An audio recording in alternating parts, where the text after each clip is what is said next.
en el corto y mediano plazo la consecuencia será claramente el alza del precio del petróleo. Por ahí pasa alrededor del 20% del petróleo mundial. Entonces hay que entender que se trata de un estrecho estratégico. Y otro dato interesante que deben tener en cuenta es que el destino principal, por ejemplo, de las exportaciones del petróleo iraní es China. Y por eso China ya desde hace unos días está presionando a Irán a no cerrar el estrecho, a permitir el tránsito de los buques petroleros, pero hasta ahora la situación es bastante compleja. Claro. Y brilla esencialmente en este caso desde el punto de vista de la ausencia del apoyo a lo que debería ser el aliado Irán, la ausencia tanto de la Federación de Rusia como de China, porque solo desde un punto de vista diplomático están apoyando a la República Islámica de Irán. Y claramente por una serie de razones. La Federación de Rusia está metida en el conflicto ucraniano. Sí. La República Popular China no tiene interés a tomar una postura fuerte, trabaja más detrás de las bambalinas para favorecer negociaciones y eventualmente una resolución pacífica del conflicto. Pero es bastante difícil que esto ocurra en ese momento porque tanto Israel como Estados Unidos tienen una agenda establecida. Se había hablado de 4 semanas de ataques aéreos, Israel había dicho menos, pero el mismo Donald Trump no ha excluido la posibilidad de una operación de tierra. Entonces hay que ver lo que está pasando, la situación es fluida, pero sí, por ejemplo, CNN ha anunciado que según una serie de indiscreciones en la administración norteamericana, la CIA estaría, entonces la Central Intelligence Agency norteamericana, estaría armando a los kurdos iraníes e iraquíes para favorecer un levantamiento en contra del régimen.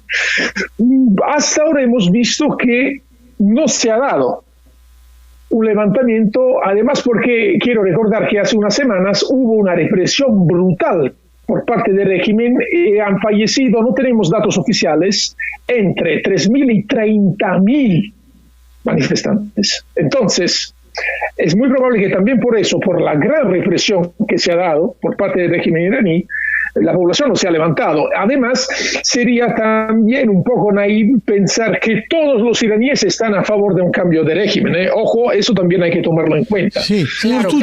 Sí, señor Tucci, si le entendemos bien, de pronto cree usted que en las estimaciones de tanto el gobierno de los Estados Unidos como del gobierno israelí, que calculaban, porque hasta se dio un plazo, dijeron esto se soluciona en 4 semanas, y hay algunos especialistas que incluso dijeron sí, aquí ya no hay nada que hacer porque el régimen iraní está prácticamente derrotado, en base justamente a las protestas y al descontento general.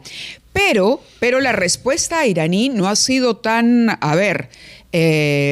de pronto ha sido inesperada incluso para el propio gobierno norteamericano y para Israel, porque usted descarta que haya, por ejemplo, la eventualidad de ataques aislados, de repente de células terroristas, por ejemplo, que es algo que existe, es una realidad que está ahí y es un peligro porque imagine usted, de pronto, ayer tras la evacuación del aeropuerto en Miami, la sensación de que eso podía ocurrir cobró fuerza.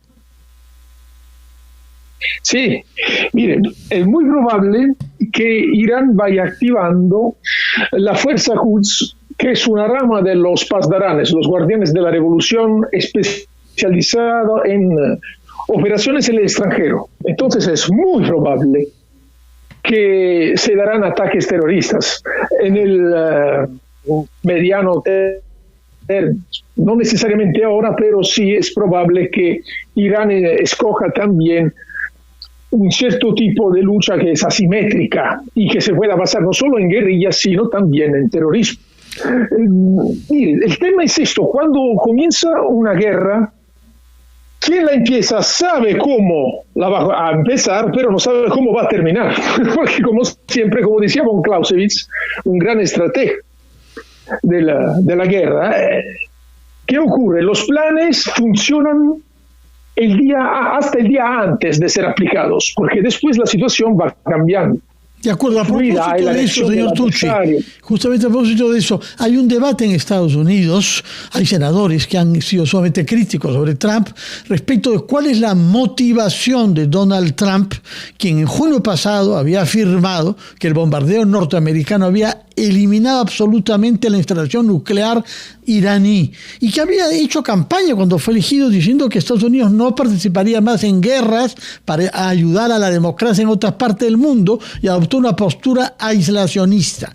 En este momento la guerra comienza en momentos en que había una negociación entre Irán y los países occidentales en Omán y se dijo que estaba avanzando. ¿Cómo explica usted que en estas circunstancias haya estallado esta guerra? ¿Qué ha motivado a Donald Trump? Bueno, sí, habían negociaciones también en Ginebra, sin embargo, ha saltado todo. ¿Por qué lo ha hecho Trump? Claramente vamos a especular un poco las posibles causas. Yo diría que podríamos identificar a dos. La primera es una serie de reveses internos del mandatario norteamericano, sobre todo los abusos del ICE, todo un revés también relacionado con los aranceles. Recuerden lo que ha establecido Cortes Federales, la Corte Suprema. Entonces, unos reveses internos en el año de las elecciones de medio término. Porque en noviembre se va a renovar totalmente la Cámara de Representantes y parcialmente el Senado de Estados Unidos. Entonces es posible que Donald Trump, considerando estos reveses y la reducción de su aprobación, quiso presentarse como un presidente asertivo utilizando la política exterior. No es algo nuevo, hay un politólogo que se llama Mueller que ha elaborado una teoría rally around the flag. Cuando el mandatario norteamericano se encuentra en dificultad, utiliza prácticamente el patriotismo como política exterior agresiva. Esa es una llave de lectura. Hay otra también, es decir, presiones por parte de Israel, porque Israel ya había preparado un plan, sí, de ataque, y como sabemos, hay relaciones también personales entre Trump y Netanyahu, porque el yerno de Trump, Kushner, no solo el judío, es un gran amigo de Benjamin Netanyahu. Entonces hay que tomar en cuenta también las expresiones muy bien israelíes. Tomamos nota de sus opiniones, señor Francesco Tucci. Muchas gracias por sus explicaciones. Que tenga usted buenos días.